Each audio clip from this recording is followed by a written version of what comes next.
Art is the imitation of life, and for one of Knoxville's sons, his story translates the world as he saw it.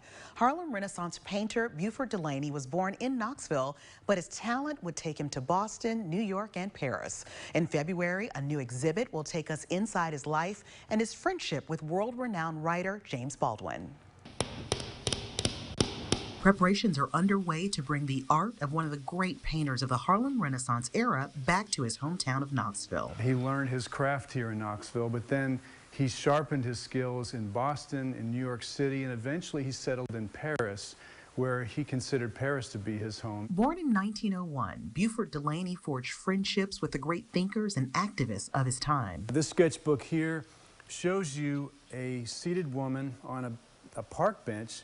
That's actually a sketch for several paintings that Beauford did of Rosa Parks. It's his time with writer James Baldwin that will now take center stage. He evolved as an artist and as a creative individual, and that's something that inspired James Baldwin greatly. Baldwin's one of the great writers of the 20th century. The influence both artists had on one another will now be seen in an exhibit at the Knoxville Museum of Art called Beauford Delaney and James Baldwin Through the Unusual Door. We're going to have archival objects and images, some of which have never before been seen or published.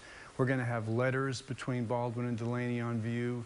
It'll basically show all the different threads of their story, the points at which their lives intersected in different places and in different situations. And adding depth to this exhibition will be artifacts like these, original photos of Beauford Delaney in Knoxville, as well as showcasing his relationship with James Baldwin. These are later photographs of Delaney and Baldwin that have never been published, and they show the two of them in Paris, walking the streets. Knoxville Museum of Art curator Stephen Wicks says they were able to bring in more of Delaney's works from museums like the Smithsonian to add to their collection at KMA. If you go to major museums around the world, you will see his paintings in some of the finest settings that you can imagine, next to the works of de Kooning and Pollock and other major artists. But he's still, in my view, under-recognized. But one exhibit at a time, right here in East Tennessee, Delaney's world will shine.